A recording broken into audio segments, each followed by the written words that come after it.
ఈ కాళేశ్వరం ప్రాజెక్టు నిర్మాణంలో భారీ ఎత్తున అవినీతి జరిగింది కేసీఆర్ హయాంలో అనేది కాంగ్రెస్ పార్టీ మొదటి నుంచి చేస్తున్న ఆరోపణ కదా సార్. మహా అద్భుతం అని చెప్పి కేసీఆర్ అప్పట్లో కాళేశ్వరం ప్రాజెక్టును అభివర్ణించారు. కానీ తాము అధికారంలోకి వచ్చిన తర్వాత ఒక్క చుక్క నీరు కూడా ఈ కాళేశ్వరం ప్రాజెక్టు ద్వారా ఇవ్వలేదు అని చెప్పి రేవంత్ రెడ్డి కామెంట్ చేశారు సార్. దాంతోపాటు ఈ కాళేశ్వరాన్ని గాలికి వదిలేయము, కాళేశ్వరాన్ని వాడుకలోకి తెస్తాము, దీంతోపాటు రాష్ట్రంలో ఉన్న పెండింగ్ ప్రాజెక్టులన్నీ పూర్తి చేస్తాము అని చెప్పి రేవంత్ రెడ్డి హామీ ఇస్తున్నారు.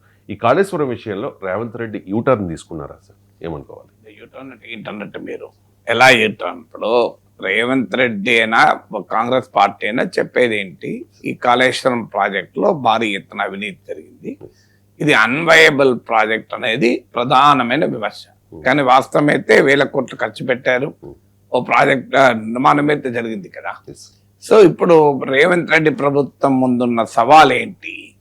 ఆ అవినీతి అనే అంశాన్ని పట్టుకొని రిపేర్లు చేయకుండా, కాళేశ్వరాన్ని వాటర్ను వాడకుండా ప్రాజెక్ట్ అలాగే వైట్ ఎలిఫెంట్ గా ఉంచితే వచ్చే ప్రయోజనం ఏంటనే ప్రశ్న ముందుకు వస్తుంది. నాకు కరీంనగర్ జిల్లా నుంచి ఒక రైతు ఫోన్ చేసి ఒకసారి చెప్తున్నాడు, సరే మీరు అన్నిట్లో మాట్లాడతారు కదా సార్, చెప్పండి అన్నాడు. ఏంటయ్యా అన్న, ఏమనుకుంటున్నారు ప్రజలు కాళేశ్వరం పైన?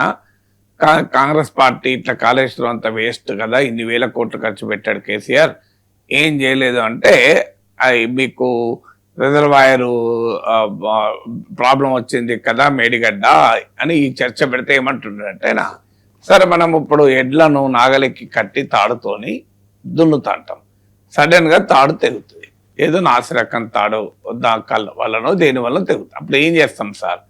ఈ తాడును ఎవడిట్లా తయారు చేసిండు, నాసిరకం తాడు తయారు చేసిండు, వాడు పైసలు తిని తయారు చేసిండు, మంచి తాడు నాకు అమ్మలేదు, దరిద్రుడు అని తిట్టుకుంటూ కూర్చుంటామా? ఇంకో తాడు కట్టి నాగలితో దున్నడం మొదలు పెడతామా? చెప్పండి సార్ అన్నాడు.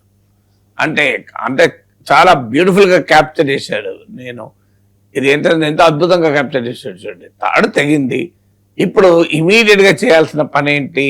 తాడు అమ్మినోడిని తిట్టుకుంటూ కూర్చున్నా, తాడు నాసిరకం ఇచ్చాడని వాడు అవినీతి అని మాట్లాడుకుంటూ కూర్చుంటే పని అవుతుందా? మొదలు దున్నాలి కదా, పొలం దున్నడం వాడు ఆపి ఆ పని చేయకూడదు కదా అనేది. అంటే this captures common man's perception. అంటే కాళేశ్వరం పైన బీఆర్ఎస్ వర్సెస్ కాంగ్రెస్, అవినీతి, కుంభకోణం ఇదంతా ఏదున్నా అల్టిమేట్ గా ప్రజల పర్సెప్షన్ ఏంది? ఇన్ని 1000 కోట్లు ఖర్చు పెట్టినప్పుడు దాన్ని ఉపయోగించుకోవాలి కదా. ఓకే, అందులో అవినీతి జరిగిందా లేదా తేలాలి. సో ఎందుకని కుంగింది మేడిగడ్డ, పిల్లర్ కుంగింది, ఇంకా వేరే అన్నారం సొందిళ్లలో ప్రాబ్లమ్స్ ఉన్నాయా, ఇవన్నీ ఒక ఆస్పెక్ట్ అయితే, ఇన్ని 1000 కోట్లు ఖర్చు పెట్టినటువంటి ప్రాజెక్టు నిరుపయోగంగా ఉండడం అనేది సమంజసమా అనే అంశం పబ్లిక్ పర్సెప్షన్ లో ఉంది. సో ఎప్పుడైతే పబ్లిక్ పర్సెప్షన్ లో ఇది ఉందో కాంగ్రెస్ పార్టీ కూడా దానికి స్పందించక తప్పదు. ఎందుకంటే వాళ్ళు కూడా ఒక రాజకీయ పార్టీ గనక క్షేత్రస్థాయి నుంచే ప్రజలు ఏమనుకుంటున్నారు, ప్రజల మూడేంటి అనేది ఎప్పటికీ అర్థమవుతూ ఉంటుంది. సో ఇప్పటికే 2 ఏళ్ళు అయిపోయింది, ఇంకా కేసీఆర్ తిట్టుకుంటూ కాళేశ్వరం అవినీతి గురించి మాట్లాడుకుంటూనే ఉంటే ప్రజల క్వశ్చన్ అనివార్యంగా వస్తుంది. వాళ్ళు ఏదో తప్పు చేశారా చేయలేదు తర్వాత సంగతి. మొదలైతే అక్కడ ఒక స్ట్రక్చర్ ఉన్నది, ఆడ నీళ్ళు ఆపుకోవచ్చు, నీళ్లు ఎత్తిపోసుకోవచ్చు, నీళ్ళను ఉపయోగించుకోవచ్చు, అది ఎందుకు చేస్తలేరు అనే ప్రశ్న మొదలవుతుంది. సో అది కాంగ్రెస్ పార్టీకి రివర్స్ లో తగిలే ప్రమాదం కూడా ఉంటుంది. అందుకే బహుశా ఫీడ్బ్యాక్ ఉంది కనుక ఇది నేను ఈ రైతుతో మాట్లాడని చెప్పి దాదాపు ఒక 6 నెలల కిందే చెప్పాను నేను. సో దీనికి ఆ పబ్లిక్ మూడ్ క్యాప్చర్ చేసేటువంటిది. సో పబ్లిక్ మూడ్ తగినట్టుగా రాజకీయ పార్టీలు తన వైఖరులు మార్చుకోవాల్సిందే. పైగా కాళేశ్వరం పైన రాష్ట్ర ప్రభుత్వం ఇక చేసేది కూడా ఏమీ లేదు. ఆల్రెడీ సిబిఐకి అప్పచెప్పింది, అది సిబిఐ కోర్టులో ఉంది. బీజేపీ కేసీఆర్ కాపాడుతుంది అన్న పొలిటికల్ నరేటివ్ కాంగ్రెస్ చెప్తూ ఉంటుంది. సో అందువల్ల అవినీతి జరిగింది, కేసీఆర్ కుటుంబం భారీగా అందులో ముడుపులు అందాయి, ఇది తెలంగాణ ప్రజలపైన భారము అనే పొలిటికల్ నరేటివ్ ఆల్రెడీ ఉంది. బీజేపీ కేసీఆర్ కాపాడుతుంది, ఇదంతా పొలిటికల్ నరేటివ్. ఈ పొలిటికల్ నరేటివ్ తోనే కాలక్షేపం చేస్తే అది బూమరాంగ్ అయ్యే ప్రమాదం ఉంటుంది. ఈ పొలిటికల్ నరేటివ్ కంటిన్యూ చేస్తారు, అక్కడేం యూటర్న్ లేదు. అవినీతి జరగలేదనో, లేకుంటే ఇది అన్వయబుల్ కాదనో, లేదా బీజేపీ కాపాడుతుందని చెప్పడం ఆపడం ఏది జరగదు. ఆ పొలిటికల్ నరేటివ్ కంటిన్యూస్ గా కాంగ్రెస్ పార్టీ చేస్తూనే ఉంటుంది. అవినీతి జరిగింది, కేసీఆర్ కుటుంబం ముడుపులు దక్కింది, సిబిఐకి అప్పచెప్పిన బీజేపీ కాపాడుతోంది. ఇది పొలిటికల్ నరేటివ్. ఇక ఆ ఫీల్డ్ మీద ఏంటి మరి, దీని వినియోగంలోకి తేవాలా వద్దా? ఇది మొత్తం వేస్ట్, ఇది ఒక్క చుక్క నీళ్లు రాదు, ఇది అన్వయబుల్ అని చెప్పి పక్కకు పెట్టాలా, లేదా దాన్ని ఎంతో మరమ్మతులు చేసి వినియోగంలోకి తెచ్చుకోవాలా? ఈ ఆప్షన్ ఉన్నప్పుడు ఇది కంప్లీట్ గా వదిలేస్తే ప్రజలు యాక్సెప్ట్ చేస్తానికి రెడీగా లేరు. సో దాన్ని ఎలాగైనా వినియోగంలోకి తీసుకొచ్చి వినియోగించాలన్నది ప్రజల ఆలోచన సరళి. సో ఆ పబ్లిక్ పర్సెప్షన్, పబ్లిక్ మూడుకు రేవంత్ గవర్నమెంట్ రియాక్ట్ అవుతున్నట్టుగా కనబడుతుంది.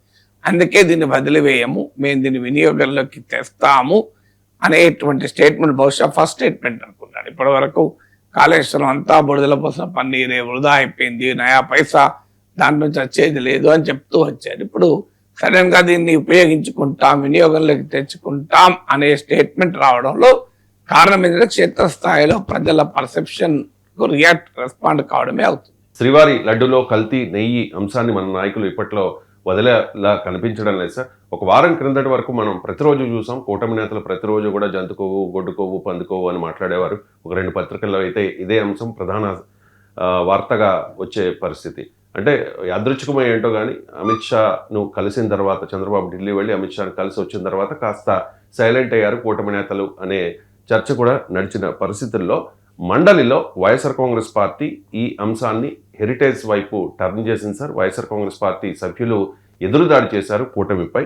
సో ఇప్పుడు అసెంబ్లీలో కల్తీ నెయ్యి అంశంపై చర్చ చేపట్టాలని ప్రభుత్వం భావిస్తోందనే వార్తలు వస్తూ ఉన్నాయి సార్. ఏంటి సార్ ఈ కూటమి ప్రభుత్వ వ్యూహం ఏంటి? అంటే తాత్కాలికంగా ఆపారా లేకుంటే పర్మనెంట్ గా ఆపారా ఈ చర్చ అంతా నచ్చింది. ఆపుతారని అనుకోండి, నేను మొదటి నుంచి చెప్పేది 2029 వరకు ఏదో ఒక రూపంలో ఈ చర్చ కొనసాగుతూనే ఉంటుంది. మీరు చూస్తుండండి, ఎందుకంటే దాని లక్ష్యం ధార్మికం కాదు, దాని లక్ష్యం రాజకీయం. సో రాజకీయ లక్ష్యం అయినప్పుడు రాజకీయ అవసరం ఉన్నంత కాలం నడుస్తుంది, ధార్మిక లక్ష్యం కానప్పుడు. అందువల్ల ఇది మనకు అర్థం కావాల్సింది, it is not a spiritual effort, ఇది పొలిటికల్ ఎఫర్ట్. అవునన్నా కాదన్నా క్లియర్ గా కనబడుతుంది. ఇది రాజకీయ పరమైన అంశం. ఇది నిజమా అబద్ధమాతో సంబంధం లేదు, నిజమైన అబద్ధమైన ఇది రాజకీయమే, దాంట్లో డౌట్ లేదు. అంటే కల్తీ నిజమైనా కూడా రాజకీయమే, కల్తీ నిజం కాకపోయినా రాజకీయమే, కల్తీ దేనితో అయినా కూడా రాజకీయమే. సో అందువల్ల ఇప్పుడు అసెంబ్లీలో చర్చ సందర్భంగా ఆ పొలిటికల్ బ్యాటిల్ అయితే అనివార్యంగా జరుగుతుంది. ఆ సమయంలో మరి ఏ రకమైన అంశాలు ముందుకు వస్తాయి? ఒకటి, కూటమి నేతల వ్యాఖ్యలు, స్టేట్మెంట్లు డిఫరెంట్ పీరియడ్స్ లో డిఫరెంట్ రకాలుగా వస్తుంది. మొన్న నిమ్మల రామానాయుడు మాట్లాడాడు, నేను బయట మొత్తం చూశాను, ఎక్కడ గొడ్డుకో పందుకోని పదమే వాడలే, బాత్రూమ్ కెమికల్స్ అన్న పదమే వాడలే, ఏది వాళ్ళ ఆరోగ్య సమస్యలు వచ్చినాయన్న పదం వాడలే, కేవలం ఇది నేయి కాదు రసాయనకాలు అనే పాయింటే చెప్పాడు. ఓన్లీ దానికి పరిమితమయ్యాడు. నేను చూసిన మేరకైతే మన మొత్తం ఉపన్యాసం ఉందో నాకు తెలియదు. సో అందువల్ల కూటమి నేతలు ఈ గొడ్డు కొవ్వు పంది కొవ్వు అని చంద్రబాబు నాయుడు మొదట్లో వాడిన దాన్ని ఎలా డిఫెండ్ చేసుకోవాలో అర్థం కాని పరిస్థితిలో ఉన్నారు. అది కూటమి నేతలు అంటే భారతీయ జనతా పార్టీ లాంటి వారైతే దాన్ని అసలు ఇంతవరకు ఉచ్చరించలేదు కూడా, వాళ్ళు they never owned it. So Chandrababu Naidu చెప్పిన థియరీని బీజేపీ అంగీకరించలేదు, ఇప్పటికి కూడా అంగీకరించలేదు. మీరు అసెంబ్లీలో చూస్తారు. నా నమ్మకం బీజేపీ సభ్యులు ఎవరు ఎనిమల్ ఫ్యాట్, గొడ్డుకో పందుకో అనే పదాలు వాడతారని అనుకోను, ఇప్పటి వరకు వాడలేదు కనుక. సో అక్కడ బీజేపీ వారు స్పష్టం. ఇక మిగతా వారు కన్విన్స్ కాలేకపోతున్నారు. అంటే చంద్రబాబు నాయుడు స్టార్టింగ్ లో ఆ పదాలు వాడి తమకు పెద్ద తంతా తెచ్చారు, ఎలా బయటపడాలి దీని నుంచి, అసలు ఆ పదాలు వాడుండకపోతే పంచాయతీ ఉండేదే కాదు. సో అది అనవసరంగా వైసీపీకి అప్పర్ హ్యాండ్ ఇచ్చింది. చార్జ్ షీట్ లో అది లేకపోవడం వల్ల ఇంకా మేము బ్లేమ్ అయ్యాము అనే భావన కూటమి నేతల్లో కింది స్థాయిలో ఉంది. అందుకే మీరు గమనించండి, చంద్రబాబు నాయుడు అన్న అడపా జడపా ఎనిమల్ ఫ్యాట్ అంటున్నాడు తప్ప మిగతా నాయకులు ఎవరు స్పష్టంగా ప్రతి సందర్భంలోనూ చంద్రబాబు నాయుడు అన్నిటికన్నా ముందు చేసిన ఆరోపణ రిపీట్ చేయడం లేదు. అందువల్ల రేపు అసెంబ్లీ చర్చ సమయంగా మనం గమనించాల్సిన మొదటి అంశం ఏంటంటే ఒరిజినల్ అలిగేషన్ కు కట్టుబడి ఉంటారా ఉండరా. ఒరిజినల్ అలిగేషన్ ఏంటి? First allegation so national dairy development board suspected adulterants అని చెప్తూ బీఫ్ టాలో అనుడుతోనే దానిపైన ఏ విచారణ లేకముందు ఏ ఎఫ్ఐఆర్ వేయకముందు చంద్రబాబు నాయుడు చెప్పిన తీరి. సో గొడ్డు కొవ్వు పంది కొవ్వుతో కలుషితం చేశారు అని నిన్న మొన్నటి వరకు కూడా అనుకూల పత్రికల్లో పేజ్ 1లో వార్తలు పతాక శీర్షికలు వచ్చేవి. సో అందువల్ల దాన్ని ఇక క్లోజ్ చేస్తారా, అది డిఫెండ్ చేసుకోలేకపోతున్నారు. ఎందుకంటే చార్జ్ షీట్ లోనే అది చెప్పలేదనే వరకు ఇబ్బందుల్లో పడ్డారు. అప్పటి నుంచే కదా వైసీపీకి అప్పర్ హ్యాండ్ వచ్చి వాళ్ళ అఫెన్సివ్లోకి వెళ్ళింది. సో అందుకే అది వేరే రూట్ వెళ్ళి ఇప్పుడు నెయ్యి కల్తీ కూడా లేదు. ఇప్పుడు కూటమి నేతలు ప్రధానంగా ఇప్పుడు షూజు చెప్పులతో వెంకటేశ్వర స్వామి ఫోటోలు ఎందుకు పట్టుకున్నారని నెయ్యి కల్తీ పోయింది. ఇప్పుడు లేటెస్ట్ వర్షన్ ఏంటంటే మీరు దేవునికి అపచారం చేశారు, షూస్ పట్టుకొని చెప్పులు పట్టుకొని మీరు దేవుని పటాలు పట్టుకొని వస్తారా అని. దానికి వైసీపీల వాదన ఏంటంటే మీరు ఎన్నడూ షూస్ వేసుకొని దేవుని పటం ముట్టుకోలేదా. ఇప్పుడు మీకు షాప్కి వెళ్తారు, వెళ్ళి అక్కడ శ్రీ వెంకటేశ్వర స్వామి విగ్రహాన్నో పటాన్నో కొంటారు. కొన్ని ఇంటికి పట్టుకొచ్చేటప్పుడు ఏం చేస్తారు, మీరు పోయే చెప్పులు లేకుంటే ఇంటికి పట్టుకొని వస్తారా? షూస్ వేసుకొని పోయి షాప్కి వెళ్తారు, చెప్పులో షూస్ వేసుకొని షాప్లో కొంటారు. కొన్న తర్వాత ఏం చేస్తారు అంటే మీరు ఈ పటం కొనడానికి పోతున్నాను కనుక ముందే చెప్పులు లేకుండా ఎంఎఫ్ హుస్సేన్ లాగా షూస్ లేకుండా ఖాళీ నడుచుకుంటూ వెళ్తారా, లేదా అక్కడికి పోయినాక ఆ చెప్పులు షూస్ పక్కకు పడేసి పట్టం పట్టుకున్నా కనుక నడుచుకుంటూ వస్తారా? సో కూటమి నేతల వాదన ఇప్పుడు ఆ సమస్య తీసుకొచ్చింది. మీరు లేదంటే ఏదన్నా ఒక ప్రైజ్ డిస్ట్రిబ్యూషన్ వెళ్తారు, ఒక చీఫ్ గెస్ట్గా మినిస్టర్ ఎమ్మెల్యే, అక్కడ మీకు చాలా సందర్భాల్లో దేవుడి విగ్రహాన్ని దేవుడి పటాలను ప్రైజెస్ ఇస్తారు. ఆ ప్రైజ్ ఇచ్చేటప్పుడు మీరు షూస్ ఇడిచి చెప్పులు ఇడిచి ప్రైజ్ ఇస్తారా, లేదా ప్రైజ్ తీసుకునేవాడు కూడా చెప్పులు షూస్ విడిచి తీసుకుంటాడా?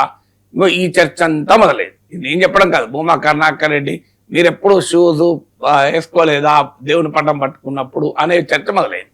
అంటే చర్చ అంతా ఎక్కడికి పోయింది, గొడ్డుకో పందుకో స్టార్ట్ అయ్యి పాలే లేవు రసాయనికాలతో మొదలై బాత్రూమ్ కెమికల్స్కి వెళ్ళి ఆరోగ్య సమస్యలు చూసి ఆఖరికి వెంకటేశ్వర స్వామి పటాన్ని పట్టుకున్నప్పుడు చెప్పులు షూస్ వేసుకున్నావా లేదా, ఇదో వేసుకోవచ్చా లేదా అనే దగ్గరకు వచ్చింది. చూడండి ఎన్ని ట్విస్ట్లు ట్రాన్లు జరిగిందో దీన్ని బట్టి అర్థమవుతుంది. దీనిలో ధార్మికం ఏముంది చెప్పండి నాకు ఇందులో. సో అంత రాజకీయంగా స్పష్టంగా కనబడుతుంది కదా. సో అందువల్ల ఇప్పుడు రేపు ఏమి చర్చ ఉంటుంది. ఫస్ట్ క్వశ్చన్ ఏంటంటే బొడ్డు కొవ్వు పంది కొవ్వు అన్న దాన్ని విడ్రా చేసుకుంటారా లేదా?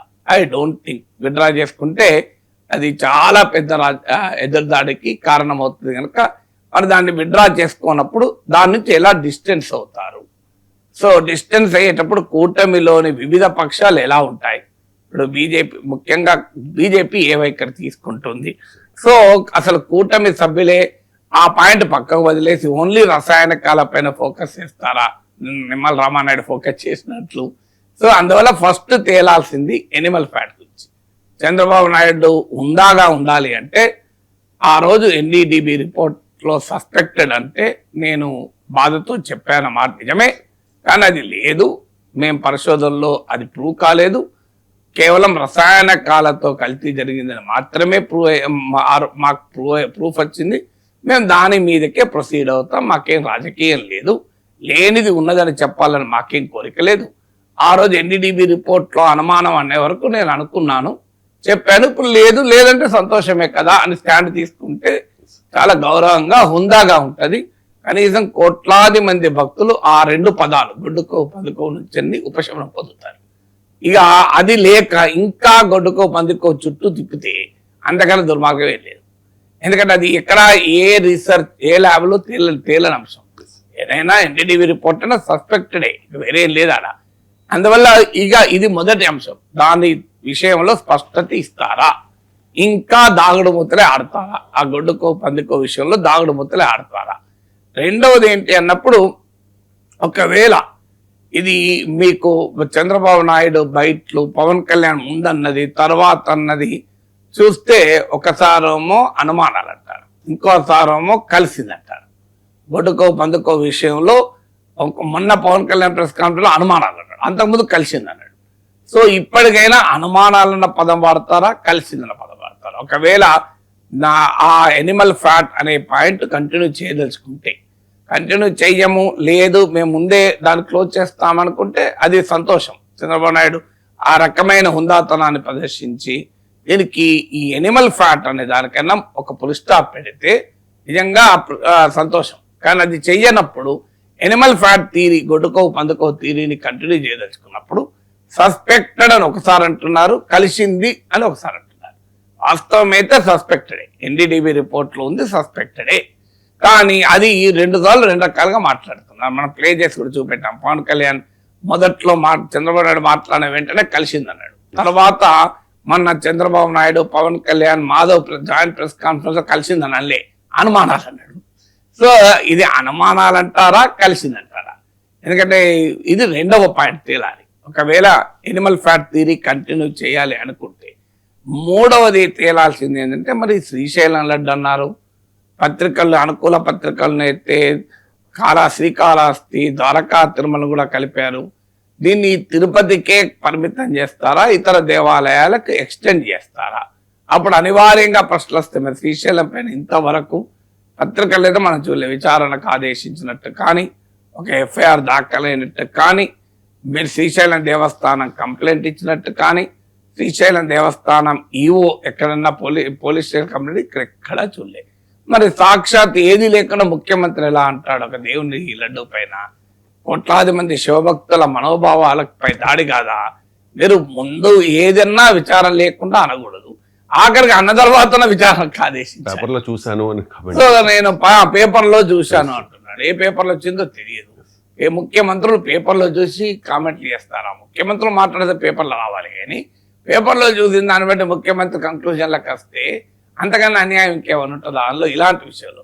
సో అందువల్ల 3rd ఫ్యాక్టర్ తేలాల్సింది ఈ శ్రీశైలము, శ్రీకాళహస్తి, ద్వారకా, తిరుమల ఇక్కడికి ఆపుతారా, ఇంకా లిస్ట్ ఆఫ్ టెంపుల్స్ పెంచుతారా, మరి వీటిపైన ఏం చేస్తారు, మరి చర్య తీసుకోవాలి కదా నువ్వు ఆరోపణ చేసినప్పుడు. అది 3rd ఫ్యాక్టర్గా ముందుకు వస్తుంది. 4th ఫ్యాక్టర్ ఏంటంటే ఆ బాత్రూమ్ కెమికల్స్, ఆరోగ్య సమస్యలు. సో ఇది సహజంగా అందరికీ వచ్చే అనుమానం. నేను ఎన్నోసారి చెప్పాను, బాత్రూమ్ కెమికల్స్తో లడ్డు ఎట్లా తయారు చేస్తే మనుషులు ఎట్లా బతుకుతారు? నాకు ఇప్పటికి అర్థం కాని అంశం అది. చంద్రబాబు నాయుడు గారిని కోరేది ఏంటంటే, మీరు ఒక లైవ్ డెమాన్స్ట్రేషన్ పెట్టి ఎలా చేయగలుగుతారో ఒక్కసారి చూపెడితే మాకు అర్థమవుతుంది. ఫినాయిల్తోనే, యాసిడ్లతో లడ్డులు ఎట్లా తయారవుతాయని నాకు ఇప్పటికి అర్థం కాని అంశం. మన బాత్రూమ్ కెమికల్స్, దాంతో మరి ఆరోగ్య సమస్యలను హోంమంత్రి అన్నారు.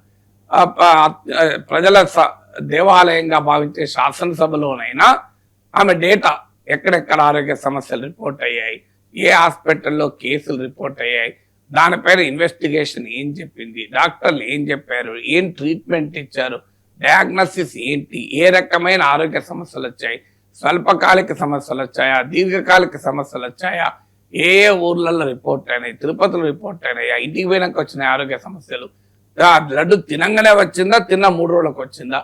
సో ఈ డేటా ఉండాలి కదా, ఇక్కడ క్లినికల్ డేటా ఎక్కడో కానీ ఉండాలి కదా. హాస్పిటల్ అడ్మిట్ అయ్యి హోంమంత్రి స్థాయికి దృష్టికి వచ్చింది అంటే మామూలుగా ఉండవు కదా, పెద్ద ఎత్తున ఆరోగ్య సమస్యలు వస్తాయి కదా. మన దృష్టికి అయితే రాలే, ఎక్కడ పత్రికల్లో రాలే, అనుకూల మీడియాలో కూడా రాలే.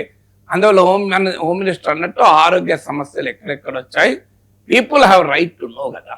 మీకు ఇంత లడ్డు తిని ఆరోగ్య సమస్యలు వస్తే people have right to know ఎక్కడెక్కడ వచ్చాయి, రిపోర్టెడ్ ఏదైనాయి, ఏ హాస్పిటల్లో కేసులు అయినాయి. మీ ఇమాజినేషన్తో అనకూడదు కదా, దానికి బేస్ ఉండాలి, ఉంటుందని నేను ఆశిస్తాను. ఎందుకంటే హోమ్ మినిస్టర్ ఏది పడుతుంది ఎట్లా మాట్లాడతారు. సో సభలోనైనా ఆ డేటా ఇవ్వాలి, హెల్త్ డేటా. ఇంకో పలానా హాస్పిటల్స్, పలానా డయాగ్నోస్టిక్ టెస్ట్, పలానా తేలినాయి, వాళ్ళ ఆరోగ్య సమస్యలు ఏంటి, లాంగ్ టర్మా, షార్ట్ టర్మా, ట్రీట్మెంట్ ప్రోటోకాల్ ఏం ఫాలో అయ్యారు, గవర్నమెంట్ ఏమన్నా ఇంకో లడ్డు కల్తీ లడ్డు తిన్నందుకు ఆరోగ్య సమస్యలు వస్తే ఏం చేయాలని మీకు ఏమన్నా ట్రీట్మెంట్ ప్రోటోకాల్ ఇచ్చిందా, హెల్త్ డిపార్ట్మెంట్ డేటా ఎక్కడుంది, హెల్త్ మినిస్టర్ సత్యకుమార్ యాదవ్ ఎక్కడ ఎందుకు మాట్లాడలేదు, ఆయన మరి బాధ్యతారహితంగా ఎందుకున్నాడు? ఇప్పుడు ఆరోగ్య సమస్యలు వస్తే ఆరోగ్య శాఖ మంత్రి రియాక్ట్ కావాలి కదా. ఇంతవరకు ఆరోగ్య శాఖ మంత్రి ఎక్కడ రియాక్ట్ కావాలి నాకు గుర్తున్నంతవరకు. మరి హోమ్ మినిస్టర్ ఆరోగ్య సమస్యలు వచ్చినాయన్నప్పుడు ఆరోగ్య శాఖ మంత్రి ఇంత నిర్లక్ష్యంగా ఎందుకుంటున్నాడు? ఆయన బీజేపీ ఎమ్మెల్యే, మరి ఆయన అంత నిర్లక్ష్యంగా ఉండి ప్రజల ఆరోగ్యం గురించి పట్టించుకోకుండా ఎందుకుంటున్నాడు? అందువల్ల హెల్త్ మినిస్టర్ రిజైన్ చేయాలి మరి, ఎందుకంటే ఆరోగ్య సమస్యలు పట్టించుకోకపోతే. అది నిజమైతే పట్టించుకోనందుకు హెల్త్ మినిస్టర్ రిజైన్ చేయాలి, నిజం కాకపోతే హోమ్ మినిస్టర్ రిజైన్ చేయాలి. మరి ఎవరు రిజైన్ చేస్తారు? ఇప్పుడు మీ మీద మీ కోఆర్డినేషన్ ఉండాలి కదా, home minister health minister. Home minister ఆరోగ్య సమస్యలు ఉన్నాయి అన్న తర్వాత మరి ఆరోగ్య సమస్యల మీద హెల్త్ మినిస్టర్ రెస్పాండ్ కావాలి, ఉన్నాయా లేవా? ఇంతవరకు హెల్త్ మినిస్టర్ రెస్పాండ్ కావాలి. ఎందుకంటే మామూలు విషయం కాదు. దేవుని ప్రసాదంతో ఉన్న ఆరోగ్య సమస్యలు పోతాయని ప్రజల నమ్మకం. అలాంటి దేవుని ప్రసాదంతో ఆరోగ్య సమస్యలు వచ్చాయని హోంమంత్రి అంటే మామూలు విషయం అది. సో అందువల్ల అది 4వది తీరాలి. 5వది జగన్ అవినీతి, చిన్న పన్ పెద్ద పన్, దాంట్లో ఎవరెవరు లింక్ అయి ఉన్నారు, ఇది పర్ఫెక్ట్ గా నడుస్తుంది. ఇదేం గొడవ లేదు. ఎందుకంటే దీంట్లో ఏమి ఎమోషన్స్ లేవు, ల్యాబ్ రిపోర్ట్లతో సంబంధం లేదు కనుక ఈ పార్ట్ వరకు మాత్రం ఫుల్గా దాడి జరుగుతుంది. ఇది 5వ పార్ట్. 6వ పార్ట్ కూడా ఫుల్గా దాడి జరుగుతుంది. సింథటిక్ ఘీ, పాలే లేదు, వెన్నే లేదు, పాలు కొనలే, ఈ పార్ట్. ఈ లాస్ట్ 2 పార్ట్ల విషయంలో డౌట్ లేదు మీకు, ఫుల్ ఫ్లెడ్జ్డ్గా జరుగుతుంది. ఇక ఆ మొదటి 4 పార్ట్ల విషయంలో ఏం జరుగుతుందో తేలాలి. అందువల్ల అసెంబ్లీలో చర్చ జరిగితే సంతోషమే. ఎందుకంటే అసెంబ్లీలో చర్చ జరగాలనే కోరుకోవాలి. ఆ చర్చ జరిగేటప్పుడు నేను అన్న ఇప్పటికున్న మొదటి 4 అంశాలు స్పష్టంగా తేలాలి. ఎనిమల్ ఫ్యాట్ ఏమైంది, మీకు బాత్రూమ్ కెమికల్స్ ఏమైనాయి, ఆరోగ్య సమస్యలు ఏమైనాయి, ఇతర దేవాలయాలు శ్రీశైలంతో సైతం సంగతి. ఈ 4 మీద కూటమి నేతలు పరస్పర విరుద్ధమైన సమయానికి రకంగా మాట్లాడుతున్నారు కనుక వాటిపైన ముఖ్యమంత్రి, హోంమంత్రి, ఆరోగ్య మంత్రి, ఉప ముఖ్యమంత్రి, ఈ 4 ఐటీ మంత్రి కూడా మాట్లాడాడు కనుక వీళ్ళు 5 క్లారిటీ ఇవ్వాలి. ఇచ్చిన తర్వాత ఇక మిగతా 2 పంచాయతీ ఉంది. మీరు ఏమన్నా అనుకోండి, చిన్న పని లోపలేయండి, చిన్న పని వెనకాల ఉన్న పెద్ద పని లోపలేయండి, ఆ 2 వెనకాల ఉన్న అతిపెద్ద పనులు లోపలేండి, మాకే అభ్యంతరం లేదు. సో మీ పొలిటికల్ ఫైట్కు మేమే అడ్డుపడం. ఎందుకంటే అది మిమ్మల్ని వాళ్ళు అలాగే చేశారు, మీరు వాళ్ళు అలాగే చేస్తారు, మీరు ఏమైనా చేసుకోండి, ఇద్దరు కొట్టుకోండి, తన్నుకోండి, ఆరోపించుకోండి, శిక్షలు వేసుకోండి, జైలుకు పంపించుకోండి, అది మాకు సంబంధం లేదు. మాకు సంబంధించిందల్లా దేవుని ప్రసాదం పైన అపవాదులు, దేవుని ప్రసాదం పైన అపనమ్మకాలు, దేవుని ప్రసాదం పైన అబద్ధాలు, ఇవన్నిటికీ ఒక ముగింపు పలకాలి అసెంబ్లీ చర్చ. లేదు వీటి ఇంకా పెంచుకుంటామంటే ఇక దేవదేవుడన్నా చూసుకోవాలి, దేవదేవుని భక్తులన్నా తర్వాత తీర్పులో చెప్పాలి. మార్చి 31, 2026 అంటే మరో 38 రోజుల లోపులో నక్సల్స్ లేని భారత్ని నిర్మిస్తాము అని చెప్పి హోంమంత్రి అమిత్ షా పదే చెప్తూ ఉన్నారు సార్. ఈ మధ్యనే మనం చూసాం మావోయిస్ట్ అగ్రనేత హిడ్మా ఎన్కౌంటర్లో చనిపోయిన పరిస్థితి. ఆపరేషన్ కగార్లో భాగంగా మావోయిస్ట్ పార్టీ చాలా భారీగా నష్టపోయింది. తాజాగా దేవ్జీ మావోయిస్ట్ అగ్రనేత లొంగిపోయారు సార్.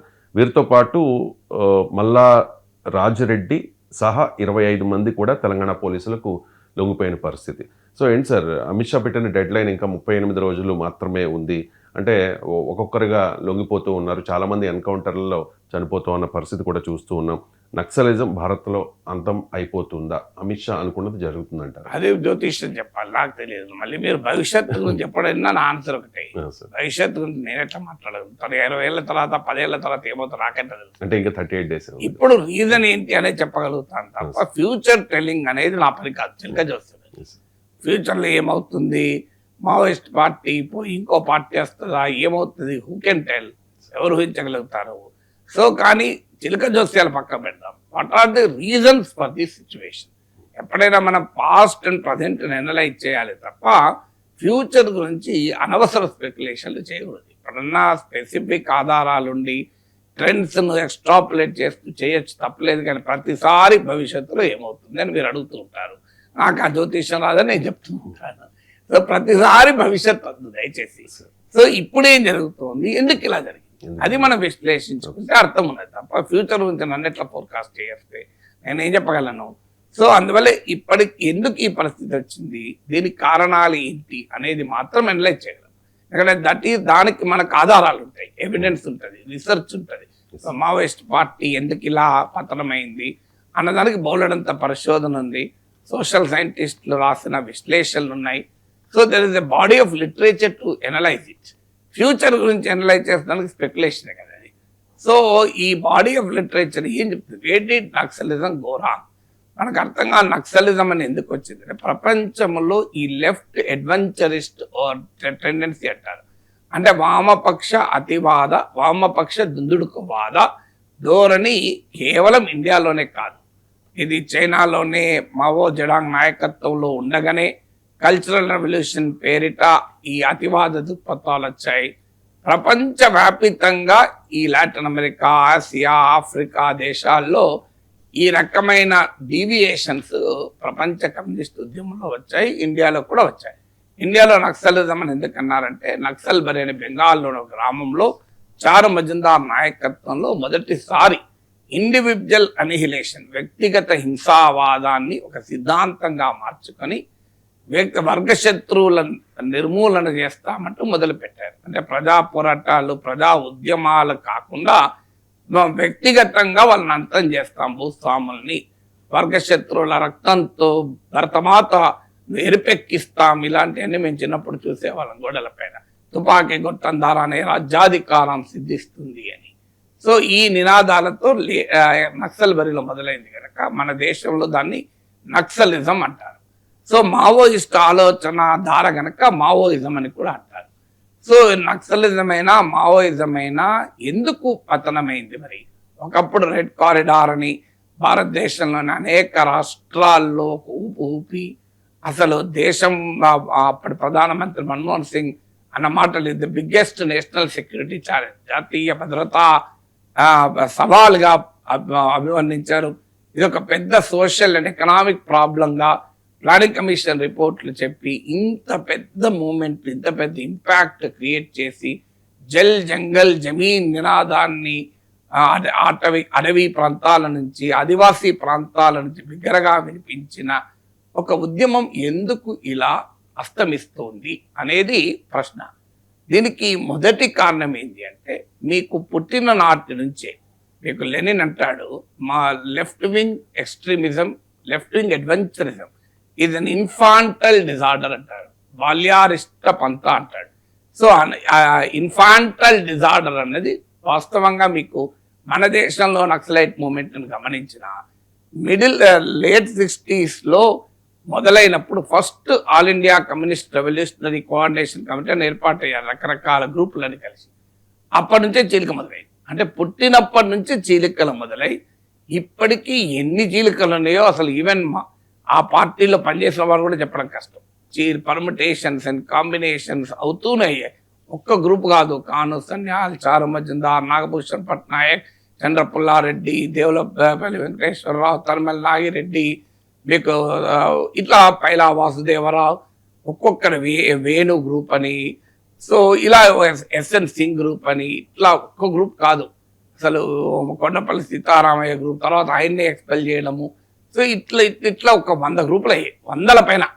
సో నోబడీ నోస్ ఈ గ్రూపులన్నీ. మరి ఆఖరి మళ్ళీ ఇంకా సెల్ఫ్ డిస్రప్టివ్ డిసింటిగ్రేషన్ అంటారే, ఒక రేడియో యాక్టివ్ మెటీరియల్ ఎలా తనకు తాను విడిపోతుంటుందో, నక్సలైట్ ఉద్యమాలు మొదటి బలహీనత ఏంటంటే ఒక కామన్ ఐడియాలజీ పైన, కామన్ స్ట్రాటజీ పైన, కామన్ మార్గం పైన ఎగ్రీ కాకుండా వ్యక్తులను ఆధారంగా సిద్ధాంతీకరణ చేస్తూ రకరకాల రూపాల్లో. సో ఏంటి భారత class character of Indian state ఏంది, ఇలా రకరకాల సైద్ధాంతిక చర్చల్లో ఉంటూ ప్రాక్టికల్ రియాలిటీకి వచ్చే వరకు అనేక చీలికలు పేలికలయ్యారు. ఇది రూలింగ్ క్లాస్ ఏమో సంఘటితంగా ఫైట్ చేస్తుంటే, విప్లవకారులు మాత్రం ముక్క చెక్కలై నిరంతరం చీలికలతో, నిరంతరం పేలికలతో దెబ్బతిన్నారు. ఇది మొదటిది. రెండవది ఏంటంటే మాస్ వర్క్. మీకు ప్రజా సంఘం, ట్రేడ్ యూనియన్లను విమర్శించారు, ప్రజా సంఘాలను ఒక దశలో అవి రివిజనిస్ట్ పంత అన్నారు, ట్రేడ్ యూనియన్ అంటే ఎకానమిజం అన్నారు. అంటే ప్రజల్ని సంఘటితం చేసి విస్తృత ప్రజా ఉద్యమాల ప్రాతిపదిక కాకుండా గెరిల్లా పోరాటాల ద్వారా, సాయుధ తిరుగుబాట్ల ద్వారా మేము పెరుగుతామని మొదలుపెట్టారు. ఇది రెండవది. మూడవది, ప్రభుత్వాల పాలక వర్గాల శక్తి సామర్థ్యాలను అంచనా వేయడంలో ఘోరంగా విఫలమయ్యారు. సో మీకు ఇవాళ ప్రభుత్వాలకు, రాజ్యానికి, పాలక వర్గాలకు ఉన్నటువంటి అది శక్తి ఎంత, నీకున్న శక్తి ఎంత. ఎప్పుడు కూడా ఎనీ స్ట్రగుల్లో రెండు వర్గాల బలాబలాల మధ్య సమతుల్యత ఉందా తెలుసుకోవాలి. తెలుసుకోకుండా నువ్వు ఎత్తుగడలు వాడావనుకోండి ఏమవుతుంది, ఇలాంటి పరిస్థితి వస్తుంది. So unfortunately fail to assess and estimate the strength of the ruling class. భారతదేశంలో పాలక వర్గాలకు ఉన్న మిలిటరీ శక్తి ఎంత, సమాజంలో ప్రజల్లో వాళ్ళకున్న బలం ఎంత, ఈ అంచనా వేయడంలో ఘోరంగా విఫలమయ్యారు. మూడవది. నాలుగవది ఏంటంటే కాలక్రమేణా ఐడియాలజికల్ డైల్యూషన్ జరిగింది. సో మీకు ఆ ఎత్తుగడల్లో లోపాలు, అర్బన్ ఏరియాస్లో బలం కోల్పోయారు. ప్రజల ఆలోచన సరళిలో వస్తున్న మార్పులు, అంటే సామాజిక స్వభావంలో వచ్చిన మార్పులు, డెమోగ్రఫీలో వచ్చిన మార్పులు, సో క్లాసెస్ ఫార్మేషన్లో వచ్చిన మార్పులు, ఒకప్పట్లాగా దోపిడీ, అణచివేత, పాత రూపాలు లేవు, అనేక కొత్త రూపాల్లోకి మారడం, ఇలా డైనమిక్గా ఎవాల్వ్ అవుతున్న సొసైటీని అర్థం చేసుకోలేకపోయారు. దానివల్ల నెక్స్ట్ రాసిపోయారు. సో సొసైటీలో వచ్చిన మార్పులకు అనుగుణంగా, మారుతున్న పరిస్థితులకు అనుగుణంగా తమ ఉద్యమాన్ని అడాప్ట్ చేసుకోలేకపోయారు. సో ఒక తర్వాత నెక్స్ట్ ఐదవది ఏంటంటే ఐడియాలజికల్ డీవియేషన్స్. ఎక్కడికో వెళ్ళారు. మీకు ఒక దశలో మేము స్టూడెంట్గా ఉన్నప్పుడు చూసాం. ఇందిరాగాంధీ పైన హత్య జరిగితే దేశ ప్రజల మూడంతా ఇందిరాగాంధీ హత్యను ఖండిస్తూ కోట్లాది భారతీయులు భావోద్వేగాల్లో గురి అయినప్పుడు మావోయిస్టుల పోస్టర్లు చూసాం మేము. కలుస్తా బిన్రాన్ వాలే తదితరులకు జోహార్లు అని, ఇందిరా ఫాసిస్ట్ సైన్యంపై తిరగబడ్డ బిన్రాన్ తదితరులకు జోహార్లు అని. సో సిక్ ఎక్స్ట్రీమిజాన్ని, రెవల్యూషన్ని కూడా మధ్య తేడా చూడలేకపోతే దేశ వ్యతిరేక, జాతి వ్యతిరేక తీవ్రవాద శక్తులకు, విప్లవకారులకు మధ్య తేడా చూడలేని ఐడియాలజికల్ డీవియేషన్ కూడా చూసాం. Extreme deviation. అన్ని నక్సలైట్ గ్రూపులు ఇవి ఉన్నాయని అంటలేను. అది అంటే that is an indication of how ఎక్స్ట్రీమ్గా ఇంటర్ప్రిటేషన్స్, సమకాలీన పరిణామాల్ని అర్థం చేసుకోవడంలో ఉన్న లోపాలు చెప్పారు. తర్వాత అలాగే ఒక ఫ్యాంటసీలో జీవించారు. అంటే నేను ఒకసారి ఒక సెమినార్లో మాట్లాడుతున్నప్పుడు, అదే సెమినార్లో తర్వాత ఎన్కౌంటర్లో చనిపోయాడు వీరన్న అని. ఆయన కూడా ఆర్ట్స్ కాలేజ్ సెమినార్లో మాట్లాడాడు. ఆయన ఉపన్యాసం ఇస్తూ హిమాలయ పర్వత శిఖరాలను ఎక్కి ఎటు చూసినా ప్రజలు విప్లవ పోరాటాలే నడుపుతున్నారు, తమ సాంప్రదాయ ఆయుధాలను పట్టుకొని డేరాడూన్ లోయ నుంచి గోదావరి లోయ వరకు తిరుగుబాట్లు చేస్తున్నారని. అది మాట్లాడిన ఉపన్యాసం వింటే నాకు అనిపించింది విద్యానగర్ దాకా విప్లవం వచ్చింది, ఇక ఉస్మాన్ సిటీ క్యాంపస్కు తెచ్చుకుండే అన్నట్టు అనిపించింది. నేను అన్నాను తర్వాత ఏం వీరన్నా అంటే, నేను స్టూడెంట్గా ఉన్నప్పుడు ఆయన సైన్స్ కాలేజీలో was union leader, cultural secretary, నాకు తెలుసు కనుక ఏం వీరన్నా నీ మాటలు చూస్తే విప్లవం విద్యానగర్ దాకా వచ్చినట్టు అనిపిస్తోంది. సో స్ఫూర్తి నింపడానికి మాట్లాడవచ్చు, కానీ అంచనా లోపాలకు వెళ్తే ప్రమాదం కదా అన్నాను. అన్ఫార్చునేట్లీ చాలా అద్భుతంగా జియోఫిజిక్స్ చదివి మంచి కళాకారుడు ఎన్కౌంటర్లో అంతమయ్యాడు. ఇలా అనేక మంది వారు అనుసరించిన పంతాల లోపాలు, వ్యక్తిగతంగా చాలా మంచి నాలెడ్జ్ ఉన్నటువంటి వారు, జీవితంలో సర్వస్వము త్యాగం చేసిన వారు, ఏది ఆశించకుండా ఉద్యమంలో దూకిన వారు చాలా మంది.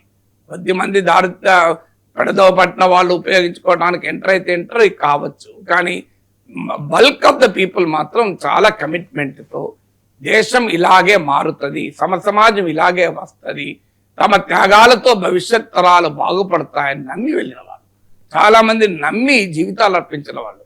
మొదటి దశలోనైతే మీకు ఇప్పుడు నంబాల కేశవరావు ఉన్నాడు. అది ఎక్కడ ప్రొడక్ట్, ఆ రోజుల్లో NIT regional engineering college Warangal, ఆ రోజుల్లో రీజనల్ ఇంజనీరింగ్ కాలేజ్ అంటే ఇప్పుడు ఐఐటీల కన్నా స్టాండర్డ్. ఆ రోజుల్లో అంత గొప్ప కాలేజీలో దేశం రాష్ట్రాల్లోనే టాప్ మోస్ట్ క్యాండిడేట్లకు మాత్రమే సీట్లు వచ్చారు. అంత బ్రిలియంట్ పర్సన్ ఏమైంది, ఆఖరికి ఏదీ లేకుండా చనిపోవాల్సి వచ్చి, ఆఖరికి అంత్యక్రియ లేని పరిస్థితి. So some of them are very very brilliant people, మామూలు బ్రిలియంట్ కాదు. టాప్ ఇన్స్టిట్యూషన్లో చదివి మహామేధాశక్తి కలిగిన వాళ్ళు కూడా ఆ ఉద్యమంలో ఉరికారు. సో అలా అనేక రకాల త్యాగాలు చేశారు. ఏదో వాళ్ళ కొడుకు ఎమ్మెల్యే అవుతాడనో వీడు ఏమవుతారో తెలియదు కదా. ఇప్పుడు తేజేశ్వరరావు చౌదరి అని శ్రీకాకుళం సాయుధ రైతాంగ పోరాట నాయకుడు. అదే శ్రీకాకుళం సాయుధ రైతాంగ పోరాటం అసలు మామూలు పోరాటం కాదు. దానికి అగ్రనేత 14 ఏళ్ళు జైల్లో ఉండి తర్వాత నక్సలైట్ ఉద్యమం నుంచి బయటికి వచ్చి సిపిఐఎంలో చేరి సిపిఎం నాయకుడయ్యాడు. ఆయన కొడుకు పోలీస్ కానిస్టేబుల్. ఆయన ట్రాన్స్ఫర్ ఏదో ప్రాబ్లం వస్తే ఎమ్మెల్సీగా ఉన్నప్పుడు నా దగ్గరకు వచ్చింది. బాధేసింది. అసలు నా సాధారణ సర్పంచ్గా ఉన్నోడు ఎమ్మెల్యేలై ఎంపీలై 100 కోట్లు సంపాదించి పిల్లలకు 100 కోట్లు అప్పచెప్పి పెద్ద పెద్ద తరతరాలుగా పదవులు అనుభవిస్తూ మంత్రులుగా ఎమ్మెల్యేలుగా ఉంటే ఆదివాసీల కొరకు, శ్రీకాకుళం ఆదివాసీ బిడ్డల కొరకు జీవితాన్నంతా త్యాగం చేసి పోరాడాడు. ఆ పోరాటం పంతా తప్పని మనకు భిన్నాభిప్రాయాలు ఉంటే ఉండవచ్చు, కానీ ఆయన వ్యక్తిగత త్యాగాన్ని అయితే ఎవరు కాదనలేరు కదా. అలాంటి వ్యక్తి కొడుకు ఏం చేస్తున్నాడు, ఒక సాధారణ కానిస్టేబుల్ చేశాడు అంటే ఇలా చాలా మంది చూడగలుగుతారు. అందువల్ల వాళ్ళ నిజాయితీని శంకించాల్సిన అవసరం లేదు. అందులో అత్యధిక మంది, కొద్దిమంది దారి తప్పిన వాళ్ళు ఉంటే ఉండవచ్చు, లేదని నేను అంటలేను. ప్రతి పార్టీలో ప్రతి మూమెంట్లో కూడా పెడదోరలు ఉంటాయి, కానీ ఐడియాలజికల్ డీవియేషన్ వల్ల, అంచనాల్లో లోపాల వల్ల, ఎత్తుగడల లోపాల వల్ల, సైద్ధాంతిక కన్ఫ్యూజన్ వల్ల నాకు దెబ్బతిన్నారు. వ్యక్తిగత నిజాయితీ సమస్య కాదని, అలాగే జల్ జంగల్ జమీన్ సమస్య నిజమైంది, అందులో అనుమానం లేదు. ఇప్పటికీ కూడా మీకు నీరు, భూమి, అడవి వీటి చుట్టూ ప్రజల సమస్యలు నిజమైనవి, అందులో అనుమానం లేదు. ఆదివాసీ పోరాటాలకు రకరకాల రూపాల్లో జల్ జంగల్ జమీన్ కారణమైంది. కానీ అన్ఫార్చునేట్లీ ఏమైందంటే ఈ ఐడియాలజికల్ డీవియేషన్ వల్ల ఆ కీలకమైన సమస్య అలాగే మిగిలిపోయి ప్రభుత్వాలు మరింత పెద్ద ఎత్తున అణచివేతకు అవకాశాన్ని ఇచ్చి ఇవాళ దారి తెన్నలేని వందలాది మంది, వేలాది మంది మెలికలు తిరిగిన యువత ప్రాణత్యాగాలతో, బలిదానాలతో ఈ స్థాయికి వచ్చినటువంటి మూమెంట్ కాస్త ఇలా దిక్కుతోచిన పరిస్థితికి నెట్టివేయబడింది. అందువల్ల నిజాయితీ ఉంటే సరిపోదు, థియరీ అండ్ ప్రాక్టీస్లో కూడా సైంటిఫిక్గా ఉంటేనే సక్సెస్ అవుతానికి ఇది ఒక ఉదాహరణ కదా. బ్రెజిల్ ప్రెసిడెంట్ లులా డిసిల్వా అంటూ ఉన్నారు సార్, అమెరికా టారిఫ్స్ వల్ల నష్టపోతూ ఉన్న దేశాలన్నీ యూనియన్గా ఏర్పడాలి అని చెప్పేసి. మరోవైపు భారత్ ఇప్పటికే అమెరికాతో ట్రేడ్ డీల్ చేసుకుంది, ఆ ట్రేడ్ డీల్లో ఎటువంటి మార్పు ఉండదు అని చెప్పి సుప్రీంకోర్టు తీర్పు తర్వాత కూడా ట్రంప్ చెప్తూ ఉన్న పరిస్థితి. లులా డిసిల్వా అండ్ మోదీ ఈ ఇద్దరి వైఖరుల్లో మార్పు ఏంటి సార్?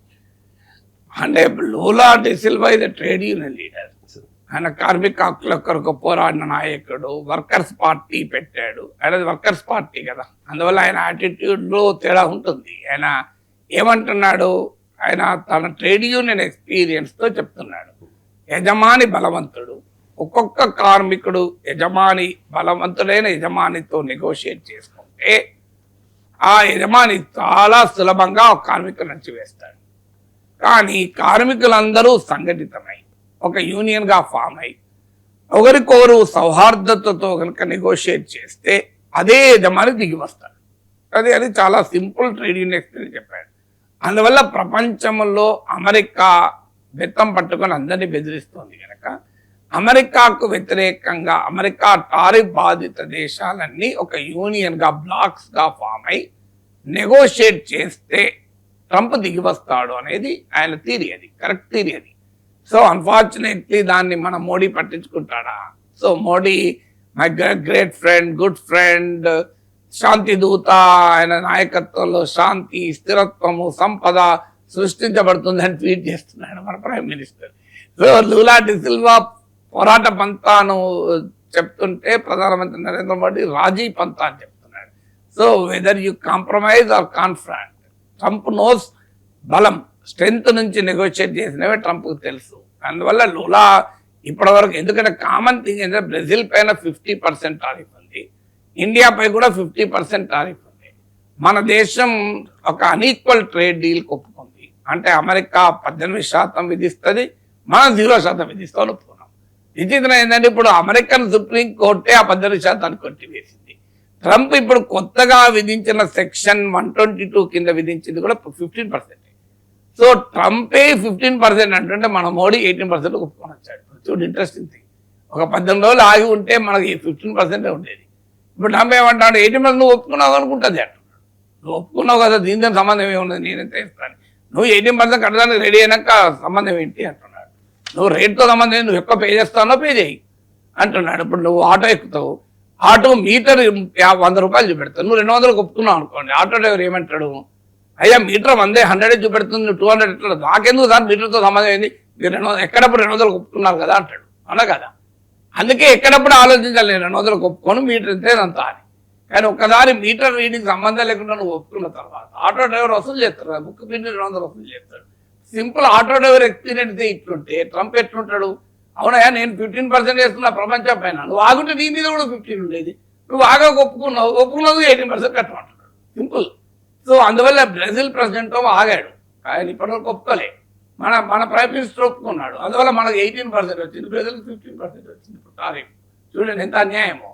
సో ఆగి ఉంటే లాభం ఉండేదా కాదా? అదే కదా లూలా చెప్పేది. తర్వాత ట్రంప్ ఏమంటున్నాడు, మీరు బ్రిక్స్ను మేము అటాక్ చేస్తూ ఉంటున్నాడు. బ్రిక్స్లో ఉన్న ఏ దేశము ఇంతవరకు ట్రంప్తో ఒప్పందం కుదుర్చుకోలేదు. Brazil, Russia, China, South Africa, India ఒకటే ఒప్పందం కుదుర్చుకుంది. సో ఏమంటున్నాడు, ఒక రకంగా లూలా మోడీ చెప్తున్నాడు, నువ్వు అనవసరంగా పోయి ట్రంప్కు కాంప్రమైజ్ అయ్యావు. మనం అందరము కలిసి బ్రిక్స్ బ్లాక్గా ఉండుంటే ట్రంప్ ఇలా దిగి రావాల్సి వచ్చు. సో బ్రిక్స్ మొత్తం ఒక్క ఇండియా అంటే మెలకలు చెప్తాడు, ఒక్క బ్రెజిల్ అంటే మెలకలు చెప్తాడు. Entire Brazil, Russia, India, China, South Africa ఏకమైతే ట్రంప్ ఏం చేయగలడు? తోపకు రాడా? యూరోపియన్ యూనియన్ 27 దేశాలు ఏకమై అమెరికాతో నెగోషియేట్ చేయడం లేదా? ఆడికి కూడా వారికి అనేక ఇబ్బందులు ఉన్నాయి. కానీ వాళ్ళు వీక్ కంట్రీస్, అమెరికా పైన ఆధారపడిన దేశాలు కనుక. మనం ఆధారపడిన దేశాలు కాదు బ్రిక్స్ అంటే. నిజంగానే బ్రిక్స్ను స్ట్రెంథన్ చేయాల్సిన సమయంలో India is slowly disowning BRICS. మనం డిసింటిగ్రేట్ బ్రిక్స్ పట్ల మనం పట్టించుకోవడం లేదు ట్రంప్ కోరుకున్నట్లు. సో అందువల్ల క్లియర్గా లూలా చెప్పేది మన సంఘటితం కావాలి. ఇండియా ఏకపక్షంగా వెళ్ళి ఒప్పందం చేసుకోవడం కాదు. మనకు మంచి అపార్చునిటీ ఉండే, ప్రపంచానికి నాయకత్వం వహించే అపార్చునిటీ, విశ్వగురు అపార్చునిటీ. అయ్యా ట్రంప్, మాకు అమెరికాతో ఒప్పందాలు కావాలి, America is a great nation, కానీ అన్ఈక్వల్ ట్రీటీస్ మేము అంగీకరించాం. So let us negotiate treaties based on equality, mutual respect. So అని చెప్పి ప్రపంచంలో బాధిత దేశాలన్నిటినీ కనుక ఏకం చేస్తుంటే ఇలా నరేంద్ర మోడీ ప్రపంచ లీడర్ అయ్యాడు, భారతదేశం విశ్వగురు అయ్యింది. ఎందుకంటే ఇండియా నాయకత్వంలో Brazil, Russia, south Africa, Canada, European union, south Korea, Japan లాంటి దేశాలు కూడా వెనకాల వచ్చేది. అండ్ ఇవాళ చైనాకు లేని అడ్వాంటేజ్ ఇండియాకు ఉంది. ఎందుకంటే చైనాను పూర్తిగా నమ్మరు, చైనాతో ఉండటానికి వెనకాడతారు, చైనా పైన విశ్వాసం లేదు. చైనా కూడా అమెరికా లాగా బలమైన దేశం. అందువల్ల అప్పుడు మీకు కెనడా ప్రైమ్ మినిస్టర్ కూడా ఏమన్నాడు, థర్డ్ పాత్ అన్నాడు. చైనాతో నాయకత్వంలో పొమ్మలే, థర్డ్ పాత్ అన్నాడు. ఎందుకంటే అమెరికా, చైనా రెండు బలమైన ధృవాలు కనుక ఆ రెండు ధృవాల దగ్గరికి వెళ్ళాలంటే వెనకాడతారు. అందువల్ల ఇండియాకు ఒక అపార్చునిటీ ఉండే, ఆ అపార్చునిటీని మన ప్రైమ్ మినిస్టర్ నాయకత్వంలో భారతదేశం జారవించుకుంది. అంటే దానికి కరేజ్ ఉండాలి, కన్విక్షన్ ఉండాలి. ఇప్పుడు నెహ్రూ 1947లో అప్పుడు అమెరికా నాయకత్వంలో ఒక కూటమి, సోవియట్ యూనియన్ నాయకత్వంలో మరో కూటమి ఉండే. అప్పుడు నెహ్రూ నాయకత్వంలో, ఇవాళ నెహ్రూని ఇంత తిడతారు కదా, నెహ్రూ నాయకత్వంలో అమెరికా కిందికి వెళ్ళలే, పాకిస్తాన్ వెళ్ళిపోయింది, మనం పోలే. అదే సమయంలో సోవియట్ యూనియన్ కిందికి కూడా వెళ్ళలే. నాన్ అలైన్డ్ ఫారిన్ పాలసీ తీసుకున్నారు, అలీన ఉద్యమం. సందర్భోచితంగా మనకు సోవియట్ సహకరించవచ్చు, కానీ అలీన ఉద్యమం చేసుకుంటే 150 దేశాలు మన వెనకాల వచ్చాయి. ఒక్కటి కాదు, రెండు కాదు, ప్రపంచంలో 150 గ్రూప్ ఆఫ్ 77 అని ఇట్లా 100కు పైగా కంట్రీస్కి ఇండియా నాయకత్వం వహించింది. సో ఇప్పుడు మన పరిస్థితి ఏంటి? సో అందువల్ల బ్రెజిల్ అధ్యక్షుడు చెప్పింది నిజం, ఇండియా నిలబడాలి. ఏమవుతుంది, కొంత ఇనీషియల్గా నష్టం ఉండవచ్చు, కానీ ఆ నష్టం ట్రంప్ దగ్గర ఎనీహౌ తప్పదు. ఇప్పుడు ఉదాహరణకు మనం 0 డ్యూటీకి ఒప్పుకున్నాం, 18% తగ్గించారు కదా, మనకు లాభం, మన టెక్స్టైల్స్ లాభం. మీకు బంగ్లాదేశ్ 19%, పాకిస్తాన్ 19%, శ్రీలంక 19%, వియత్నాం 20%, చైనా 13%, మనకు 18% లాభం కదా అనుకున్నాం. ఏమైంది, 2 రోజులకు మళ్ళీ అమెరికా బంగ్లాదేశ్తో ట్రేడ్ డీల్ కుదుర్చుకొని మా కాటన్ మీరు ఇంపోర్ట్ చేసుకొని టెక్స్టైల్ తయారు చేస్తే 0 డ్యూటీ అన్నాడు. సో టెక్స్టైల్ వచ్చిన అడ్వాంటేజ్ మొత్తం పోయింది ఆఖరికి. సో ఆల్రెడీ మన స్టీల్ అండ్ అల్యూమినియం పైన 18% కాదు, అంతకన్నా ఎక్కువ ఉంటుంది, అది సెక్షన్ 301 కింద అన్నాడు. సో ఏ అడ్వాంటేజ్ పొందాం మనము, మనం 0 డ్యూటీకి ఒప్పుకొని వచ్చాం. సో అందువల్ల ఖచ్చితంగా మోడీ లూలాల వైఖరిలోనే మార్పు. లూలా ఐక్యమవుదాం, సంఘటితం అవుదాం, పోరాడుదాం, అమెరికాపై బలంగా నెగోషియేట్ చేస్తున్నాం, from a position of strength negotiate చేస్తున్నాం. అందువల్ల ఏకమవుదాం అని అంటే లేదు, మా అంతరం మేము వెళ్ళి ఏకపక్షంగా ఒప్పందం చేసుకుంటాం, అది కూడా అన్ఈక్వల్ డీల్ కుదుర్చుకుంటాం అని చెప్పడానికి మోడీ ప్రభుత్వం ముందుకు వచ్చింది. That's very unfortunate. అమెరికా భద్రత కోసం అమెరికాకు గ్రీన్లాండ్ కావాల్సిందే అంటూ ఉన్నారు సార్ ట్రంప్. అదే సమయంలో గ్రీన్లాండ్ మీద, అంటే గ్రీన్లాండ్ను స్వాధీనం చేసుకుంటాను అని కూడా గతంలో ప్రకటించిన పరిస్థితి. తాజాగా గ్రీన్లాండ్కు ఒక హాస్పిటల్ నౌకను పంపుతూ ఉన్నట్లుగా ట్రంప్ ప్రకటించారు సార్. గ్రీన్లాండ్ దీనికి నో చెప్పినట్టుగా కూడా వార్తలు వస్తూ ఉన్నాయి. ఎందుకు సార్ గ్రీన్లాండ్కు ట్రంప్ ఈ ఆఫర్ ఇస్తూ ఉన్నారు? ట్రంప్ వ్యూహం ఏంటి? అంటే ట్రంప్ ఏంటంటే మొదలు బెదిరించాడు. ట్రంప్ లక్ష్యం ఎలా ఉంటుందంటే మొదలు బెదిరిస్తాడు, బుజ్జగిస్తాడు, భయపెడతాడు, సో నెగోషియేట్ ఆఫర్ ఇస్తాడు, అనేక రూపాల్లో ఉంటాడు. అవన్నీ ఫెయిల్ అయితే తూకమస్తాడు. Is the Trump style. మీరు చైనా విషయంలో ట్రంప్ స్టైల్ చూసాం, అనేక దేశాల విషయంలో ట్రంప్ స్టైల్ అదే. సో మొదలు ఆఫర్ ఇచ్చాడు, నేను గ్రీన్లాండ్ కొంటాను అమ్మేయండి అని. వాళ్ళు నో అన్నారు. తర్వాత మీకు బెదిరించాడు, మీకు మీ ఎకనామిక్గానే ఆ శాంక్షన్స్ విధిస్తానంటూ యూరోపియన్ యూనియన్ పైన 10% శాంక్షన్స్ విధించాడు. దాన్ని 25% పెంచుతానని హెచ్చరించాడు. అప్పటికి వాళ్ళు వినలే, భయపెట్టాడు, మిలిటరీని ప్రయోగించైనా నేను ఆక్రమించుకుంటాను అని. తర్వాత తూకమడిచాడు, నేను వెనక్కి నేను మిలిటరీ యాక్షన్ లేదు, మీకు టారిఫ్ యాక్షన్ ఏమి ఉండదు అని ప్రకటించి ఇప్పుడు బుజ్జగితం మొదలుపెట్టాడు. చూడండి, ఫస్ట్ ఆకర్షించే ప్రయత్నం ఆఫర్ ఇచ్చాడు, తర్వాత బెదిరించాడు, భయపెట్టాడు, ఇప్పుడు ఆఖరికి తూకముడిచాడు, బుజ్జగిస్తున్నాడు. సో ఇప్పుడు బుజ్జగించే కార్యక్రమంలో భాగంగా గ్రీన్లాండ్ ఏదో తాను ఆదుకుంటానని, అమెరికాలో భాగమైతే గ్రీన్లాండ్ ప్రజలకు బ్రహ్మాండంగా మేలు జరుగుతుందని చెప్పే ప్రయత్నం చేస్తుంది. ఎందుకంటే గ్రీన్లాండ్ పార్లమెంట్ సభ్యులు, గ్రీన్లాండ్ ప్రజలు నిర్ద్వందంగా అమెరికా ఆఫర్లను తిరస్కరించారు. అమెరికాలో చేరము, మేము గ్రీన్లాండ్ గానే ఉంటాం, డెన్మార్క్ లో భాగంగానే ఉంటాం అని స్పష్టం చేశారు. ఈవెన్ డెన్మార్క్ నుంచి స్వాతంత్రం పొందాలని కోరుకునే వాళ్ళు కూడా వాళ్ళు అమెరికాతో కలవటానికి సిద్ధంగా లేరు వాళ్ళు. అందువల్ల ఇప్పుడు అనివార్యమై ట్రంప్ ఏమొచ్చాడు, నేను కాపాడుతాను. అప్పుడు కెనడా కూడా ఇలాగే మీరు 51st స్టేట్గా కనుక అమెరికాలో చేరితే మీకు టారిఫ్లు ఉండవు అని చెప్పి వాళ్ళని ఆకర్షించే ప్రయత్నం చేశాడు. ఇప్పుడు గ్రీన్లాండ్ విషయంలో కూడా అలా ఆకర్షించే ప్రయత్నం చేస్తున్నాడు. మీకు నేను ఆఫర్ ఇస్తున్నాను, మీరు చూడండి అమెరికాలో చేరితే మీకు లాభం అని ఒక నావల్ హాస్పిటల్ షిప్, దాని ఏ ఇమేజ్ కూడా ట్రూత్ సోషల్లో పోస్ట్ చేశాడు, ఆ నావల్ షిప్ది. సో అది పంపిస్తున్నా అని చెప్పాడు. విచిత్రమైన దానికి డెన్మార్క్ ప్రైమ్ మినిస్టర్ చాలా అద్భుతంగా సమాధానం చెప్పాడు.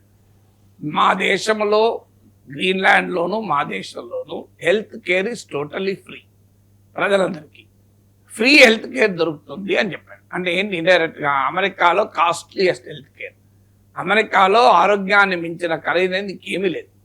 సో మీకు రోడ్డు పైన యాక్సిడెంట్ అయినా ఇన్సూరెన్స్ లేకపోతే ముట్టుకోడు.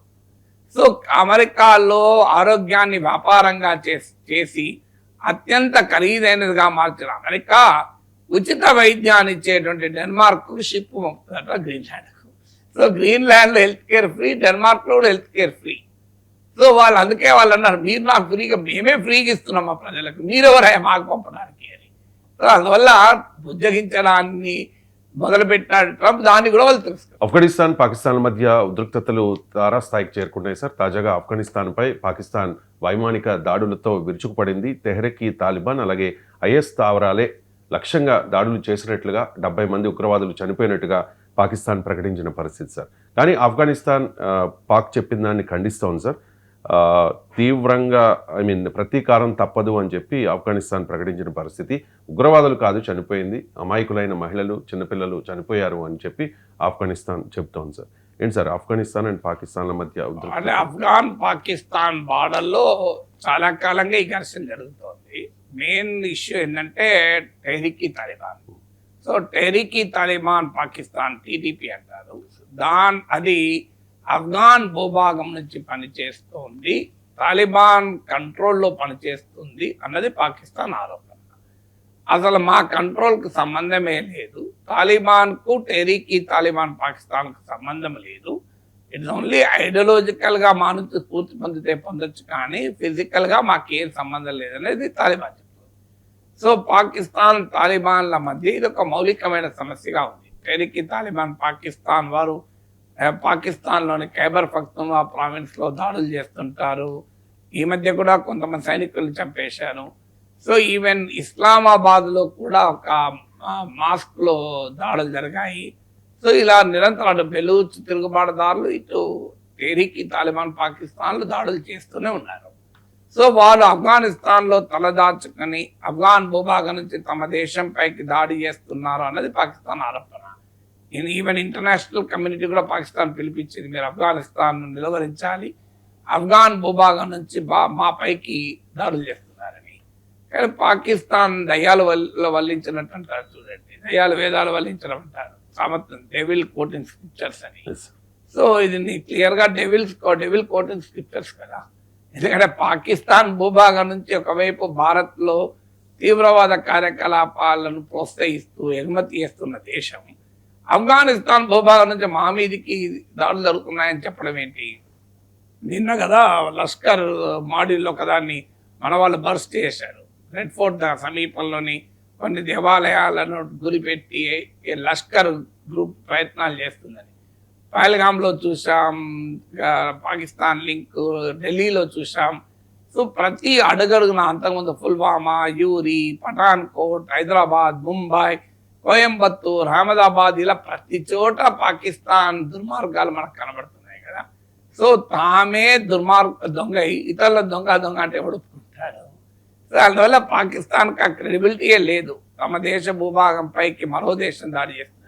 తాలిబాన్లు చేస్తున్నారా లేదా నేను చెప్పడం లేదు, బట్ ఫండమెంటల్గా పాకిస్తాన్ తానే ఏదో విక్టిమ్ అయినట్లు, తీవ్రవాదానికి బాధిత దేశమైనట్లు కళ్ళరింగించుకుంటే ట్రంప్ లాంటి నమ్మాలి, అమెరికా లాంటి వాళ్ళ అవసరాల కొరకు ఒప్పుకోవాలి, చైనా లాంటి ఒప్పుకోవాలి. కానీ ప్రపంచం అందరికీ తెలుసు కదా ఎవడు నిజంగా తీవ్రవాదాన్ని. ఒసామా బిన్ లాడెన్కి ఆశ్రయం ఇచ్చిన దేశం, 5 ఏళ్ల పాటు తమ మిలిటరీ అకాడమీ పక్కన ప్రశాంతంగా ఆశ్రయం ఇచ్చిన పాకిస్తాన్ ఇతర దేశాలు తమ దేశం పైకి తీవ్రవాదాన్ని ఎగుమతి చేస్తుందని చెప్పి అసలు ఎవడు ఎట్లా నమ్మాలి? అందుకే అది డెవిల్స్ కోటింగ్ స్క్రిప్చర్స్ అని. అది కాక పాకిస్తాన్ బాధ ఏంటంటే తాలిబాన్లను సృష్టించిందే పాకిస్తాన్. అంటే సోవియట్ యూనియన్ ఉన్నప్పుడు ఆఫ్ఘనిస్తాన్లో సోవియట్ అనుకూల ప్రభుత్వం మొదలుపెట్టిన ముజాహిదీన్లు తర్వాత తాలిబాన్లకు పాకిస్తాన్ ఆశ్రయం ఇచ్చి, శిక్షణ ఇచ్చి, ఆయుధాలు ఇచ్చి అన్నీ చేశారు. ఏంటంటే ఆఫ్ఘనిస్తాన్ తమ కంట్రోల్లో ఉంటుంది, తాలిబాన్లు చేతుల్లో ఉంటే మన చేతుల్లో ఉన్నట్టు అని భావించారు. కానీ వారికి డామిట్ కథ అడ్డం జరిగింది. తాలిబాన్లు ఆఫ్ఘనిస్తాన్లో అధికారంలోకి వచ్చాక వారు ఫియర్స్లీ ఇండిపెండెంట్ వైఖరి తీసుకున్నారు. ఎందుకంటే ఆఫ్ఘాన్ రేస్కున్న లక్షణం అది. ఇప్పుడు కాదు, మీరు ఆఫ్ఘాన్ హిస్టరీ మొత్తం తీయండి. వారు బ్రిటన్ పైన పోరాడారు, అమెరికా పైన పోరాడారు. వాళ్ళు ఎప్పుడూ పరాధీనతను కోరుకోలేదు. ఆఫ్ఘాన్ రేస్లోనే ఆ పఠాన్లలో ఉన్న పోరాట తత్వం ఏంటంటే పరాధీనతను అంగీకరించే ప్రసక్తే లేదు. వాళ్ళు చరిత్రలో ఎక్కడా పరాధీనతను ఆఫ్ఘాన్ రేస్ ఒప్పుకోలేదు. సో అందువల్ల వారు పాకిస్తాన్ డామినేషన్ అంగీకరించడానికి రెడీగా లేరు. సో ఆఖరికి పాక్ ఆఫ్ఘాన్ సరిహద్దు అనే డ్యూరాండ్ లైన్ సరిహద్దుగా గుర్తించాలని పాకిస్తాన్, దానికి కూడా ఆఫ్ఘనిస్తాన్ సిద్ధంగా లేదు. సో డ్యూరాండ్ లైన్ మేము గుర్తించే ప్రసక్తే లేదు అని అంటున్నారు. సో అందువల్ల పాకిస్తాన్కు దిక్కుతోచని పరిస్థితి ఉంది.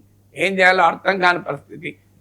తమ చెప్పు చేతుల్లో తమ కీలు బొమ్మగా ఆఫ్ఘనిస్తాన్ ఉంటుందని ఆశించి మీకు తాలిబాన్ల అధికారంలోకి రాగానే ఆఫ్ఘనిస్తాన్ పాకిస్తాన్ బార్డర్లో ఉన్న తీవ్రవాదుల్ని కశ్మీర్ వైపు, ఇండియా పాక్ బార్డర్ వైపు పట్టుకొచ్చారు. ఇప్పుడు ఇక్కడ కానీ ఇప్పుడు అక్కడే ఎక్కువ గందరగోళం, వాళ్ళు తరిమి కొడుతున్నారు పాకిస్తాన్. సో అందువల్ల పాకిస్తాన్ ఎంత ప్రపంచానికి తాను విక్టిమ్గా చూపెట్టాలనుకున్నా అందరికీ తెలుసు పాకిస్తాన్ అసలు స్వభావం ఏంటి.